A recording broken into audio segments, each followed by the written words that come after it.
even do any curative and then it gets measures. bad. Yeah, and it gets worse. And maybe this person actually has cancer, and they're not telling like, what were you looking at? This thing got to I me. remember. And it's his face. I'm like, what nonsense? Yeah.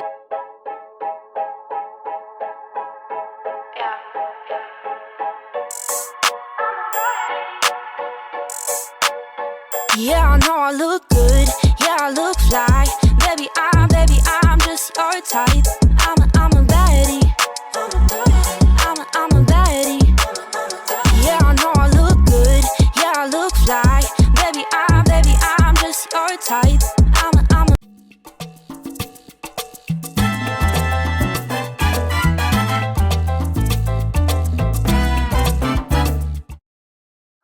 Girl, I told you guys this is the shit, man. That shit be this. Okay, so do we go to neurotic or immature next? Which one? Neurotic. Okay, neurotic. That's So our first neurotic is like controlling. So tell us about controlling. Give us the definition. Okay. So controlling is like regulating situations and events of external environments to relieve anxiety. Right. So like controlling like what is happening. Yeah. So I feel like an example where we really, like this neurotic, most of them are actually tied to a mental illness. So I feel like the mental illness you probably be able to tie this to be like OCD, where like this person has to like, or maybe like OCPD more. Where like you have to like be in control of his schedule. These people are like really rigid, where like everything has to go according to plan and schedule, and if one thing is out, like it just really like messes them up. So yeah, that will control it. So like, you know, trying to be in control of everything. Gosh, and like, you know, we have to always make room for miscellaneous, just in case. I feel like sometimes I could be controlling, sometimes I could be. That's sometimes go, that's controlling. So the next go with one the flow, basically. Yeah. But still have some structure, have some structure. Just keep a balance between everything. So the next one is displacement. So displacement, this is also very common. So like this is basically where like someone offends you, annoys you, but because you cannot, it's not appropriate to express or to throw your anger back at that person. So you take it to someone else. Basically, you're displacing your anger. So maybe like my teacher did, so maybe she gave me a bad grade and I'm so angry. But obviously I cannot go to my teacher and like be like, "Mom, what's up?" I know. So I get home and then with my younger sister, maybe she now did something else. Maybe if I was not angry, I would have easily this thing. Then now like boo boo boo boo boo like yeah. So that would be displacement. People do this a lot. So the next one is intellectualization. Okay. So intellectualization, I'll say, is basically like the word is intellectualization. So you basically, the simple way I can say this is that instead of dealing with the emotions, whatever it is you're facing, you use big grammar to like cover but baby, that's the word. Use big like English. deal with it. So like a surgeon now has, let me see, like cancer. Yeah, once like a cancer that affects him from ever being able to like be a surgeon again, and then that's a huge thing because it's taking away like his career from him and all. That's really huge to deal with. But instead of grieving with it, it's just explaining like it's just a cancer. It's just on this part of the amygdala. I'm just using like you're not going to the like the things that actually don't actually just using the big word medical terms to cover it. Up, but there's something underground. So the next one is isolation of affect. Maybe I had a heartbreak and I'm telling Lulu, I'm saying but instead of me like crying or this thing, I'm just affect. Flat affect. We need to describe affect for us. Right. So tell us about affect is basically I cannot explain affect without explaining mood. So everyone knows what mood is. Mood, what you're feeling. I'm feeling depressed. I'm feeling so happy, excited, and things like that. Well, affect is how you express your mood. What another person is saying. So I'm saying all which is facing, whatever I'm perceiving. That's affect. So flat affect is when someone has nothing, like zero, like they're talking about something really sad, but they're just like nothing is expressed, no joy, no sadness.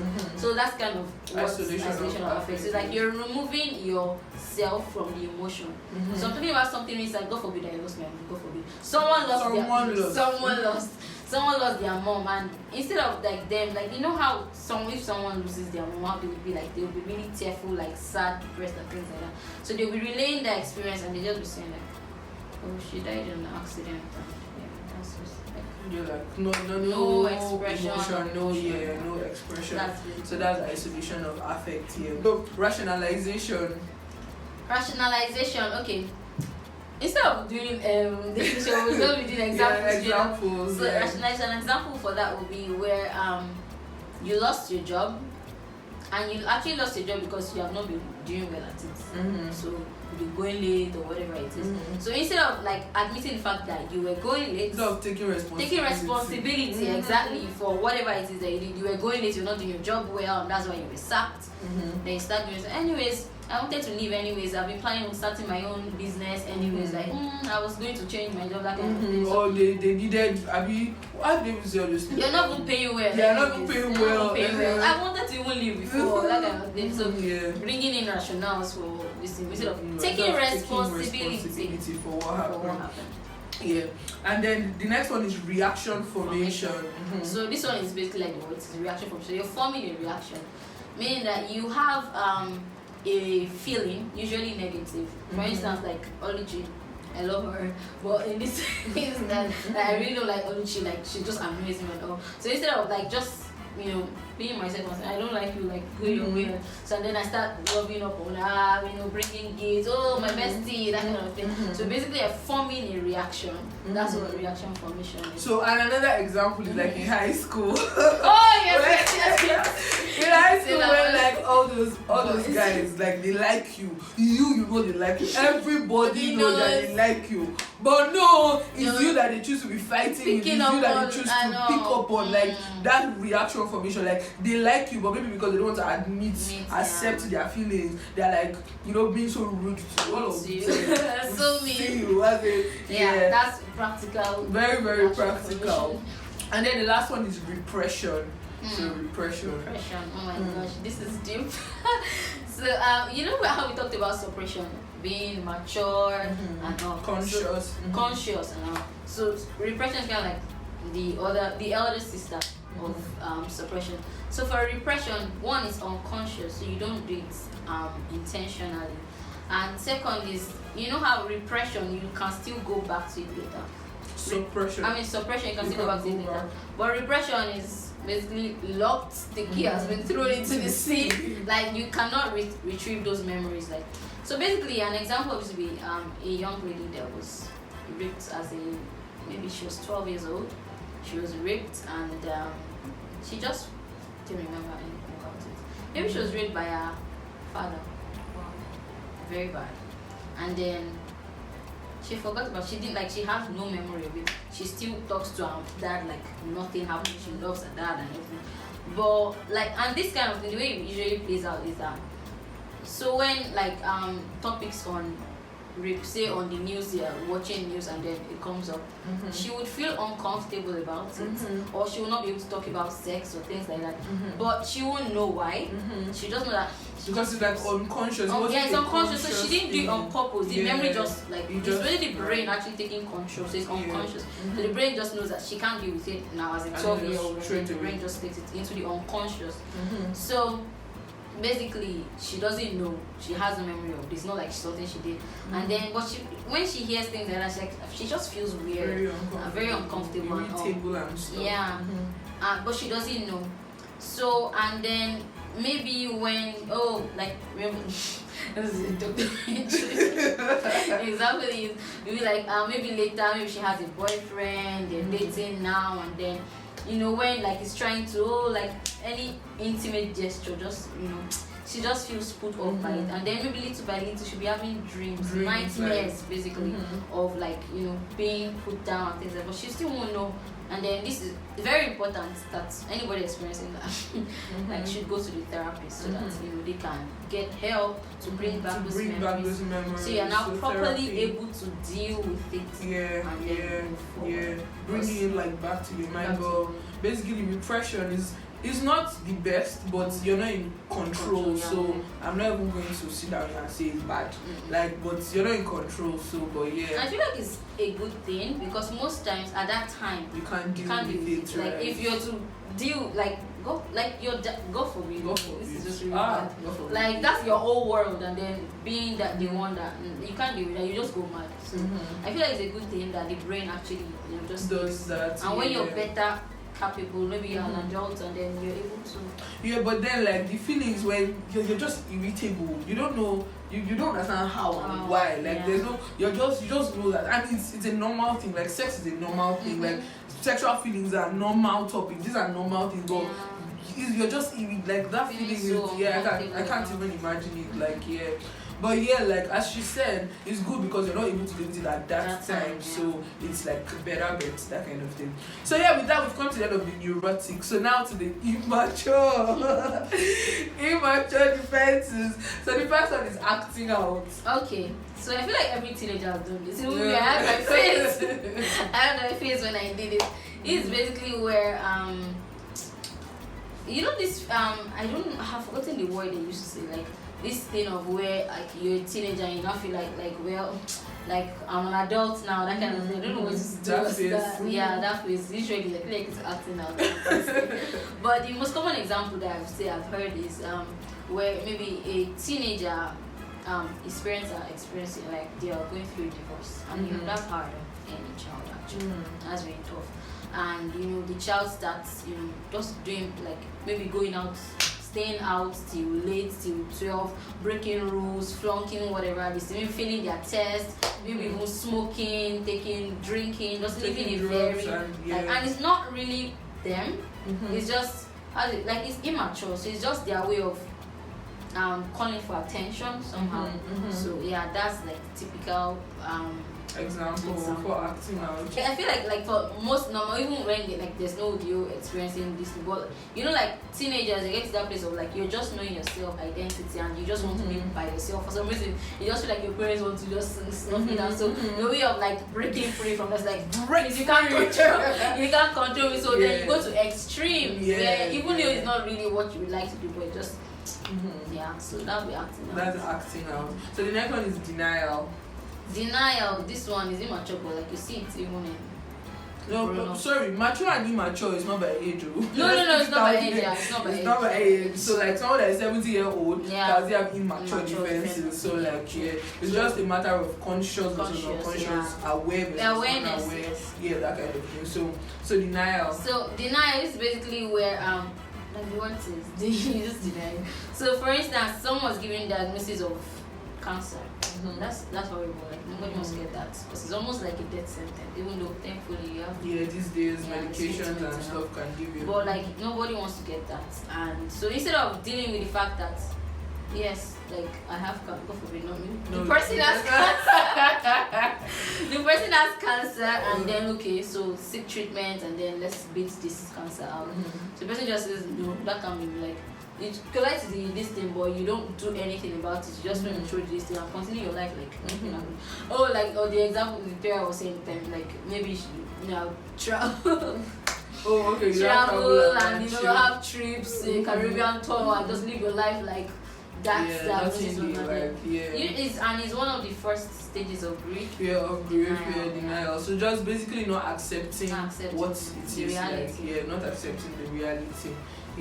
But do you feel like I just thought about this, do you feel like sometimes there's a difference between denial and faith? Like there's a very big difference between denial. This is something else is a like touchy subject that I actually like to talk about, because I feel like there's this someone I follow on Instagram, she's a psychologist, so she's a Christian too. She talks about this Christian bypassing, spiritual bypassing, where you have a problem.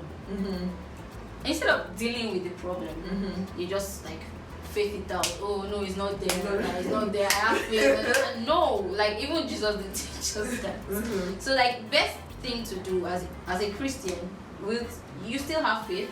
Accept that you have this problem. This is what it is. Like, and it's a problem. It's not what you want. And then the way to have faith would be like, okay, God help me. How do I go through this? And then seek the help that you need and everything. And versus just looking over it and then like acting like it's not there. And sometimes when you do this, you don't even get to like because you're looking to you is not there, so you're not even doing any preventive measures. You're not even doing any curative measures. And then it gets bad. Yeah, and it gets worse. And this person actually has cancer, and they're not telling like, what were you looking at? This thing got I remember. and it was face. I'm like, what nonsense? Like, no. But I remember this example when I was in like one of the countries I've been to. I'm not going to call names here. So there's this patient that she had cancer. And so she was diagnosed like by the surgeon that they did a mammogram and all that, breast cancer. So she had cancer, and then here is her husband saying that his wife cannot have cancer, Jesus, like calling God inside the matter. So initially I was trying to like listen to what he was saying until when this guy now said that we doctors, we don't know God. Like his wife cannot have cancer. That this is because the doctor was not trying to tell him that this is what it is. She had stage 1. Cut out the breast and she will be fine. Like he was just telling her this. He said no, she cannot cut out her breast. She cannot cut it out. So we now asked the woman. The woman, she was just nodding her head. Like she couldn't even talk one. The man was now using Jesus to like that stuff irritated me so much. Jesus in the Garden of Gethsemane, what he did there was accept that what he was going to do on the cross of Calvary was real. He wept. The Bible said like blood, his tears were like blood. So he accepted and he said, can this cup pass from me? I don't want this. This is bad. This is hard. But then where faith is when God help me go through this. But you cannot deny that it's in the name of faith. In the name of faith, yeah, exactly. So I just wanted to point that out. Then the next one is regression. Okay, so regression will be basically someone is faced with, like we said at the beginning, like usually like faced with mental challenges, stress and things like that. And then instead of them dealing with it like in a mature way, dealing with it, they basically like regress to childhood methods of getting what they want. So you know like how children when they want something they cry, they throw tantrums, things like that. So yeah, that would be that kind of thing. So they're trying to get attention, they could be throwing tantrums to get what they want. And this is usually seen in histrionic. Oh, let's not go there. That's very deep. So basically regressing is that you're throwing tantrums, you're crying, you're just drawing attention to yourself to get what you want. I think it can also include like maybe you're faced with the stress and then your voice changes, baby voice, like going back even voice wise, sucking fingers, like when you just that kind of thing. So it's basically going back to like childish stuff. And this could even happen with I think I've seen, I don't know if it was a story or I can't remember where I found, but it was where this child was already maybe 12 years old, and the child, like the mother had another child. I feel like this happens for me. And the child felt like the attention was taken away from him to this thing. So they go back, they start bedwetting again, sucking fingers and doing so that would be regression. Yeah, that's regression. And then the final immature one is projection. So projection. This one is very common too. So projection is basically, the definition is when you're projecting your own thoughts on someone else. Person. So you're feeling this way, you're thinking this way, but you actually you feel like it's that other person that's feeling that. An example, a mild example would be where maybe you're shy, you're in a social gathering and you're feeling low at yourself, you have this low, they're just feeling low about yourself, and you feel like everyone else is seeing you that way, that. So it's usually not necessarily that. So that would be projection. Or a big one would be where like a spouse is cheating, but then you feel like it's the other person that's actually cheating. And when they project, they actually say it like they have so much conviction that is what you're actually doing. This is also an example of that was be bullying. So like usually most people that are bullied, they've also been bullied, or they're also being bullied. Those people that are usually bullied, they actually have their own insecurities inside them, but then they try to pick on other people's insecurities to make them feel wow. So that's actually an example of projection. True. Guys, I told you. Okay, then the others are like splitting. So splitting is basically like this one is actually, I feel it should not neurotic because I feel like I don't say normal people because the world is not black and white. So splitting is basically when you feel like people are either good or bad. So like they could be good this one time and then because they did one wrong thing, something you perceive as bad, it's just These are people that like go to the hospital and then they're like they love the male nurses and hate the female nurses. Usually females do that to the males. Yeah, the males are the good people and then the females are the females are like the bad ones. So these are people that like just draw that line. Yeah. And I feel like physicians should be careful because this is very, very, very important. It's very, very important. You can like really spoil your management team. Yourself, you can alter you can spoil your management team. Even also alter like the way you react. The way you react. Because they make you feel like you're good. So it's gonna actually like the way you react, you want to preserve that you're good standing with them. So and also people should also like be aware that this kind of thing happens. So when somebody is always like you do something, the person is telling you you're good, kilo day, that kind of like you also be like aware that splitting actually happens. Yeah, and with that there's one called undoing though. What's that about? They said attempting to reverse a situation by adopting a new behavior. Oh, okay. So undoing is going to be like let's say a guy that a guy that his wife, like let's say he hates his wife so much he wants to kill her, like he has been thinking about it, like he has been thinking about like killing his wife for whatever reason, like the thoughts just keep coming. So because of this, to suppress this in this head, this one in his head, this mind, he goes to go and like maybe get her a new car or refurbish the car, like that kind of thing. So to suppress that, they create a new behavior to suppress like the old one. I feel like I have an example. It's really husband and wife kind of thing. So maybe like a guy, like he was cheating on his wife, and also in a way to like kind of like start showering out with love and gifts and everything. So that's like undoing. I like so true. These things happen. It actually happens. So basically, I'm sure you've learned a lot. Yeah. Don't forget to like, share, subscribe, comment. You can ask questions. Turn on the post notification bell, and you can also ask like questions. We'll come and answer. So leave comments and hope if you really like this video, just tell us you liked it. If you love to see more of this content, tell us, and we love you. That's why we're bringing this to your table. Right. We are trying to create awareness. So thank you. Bye.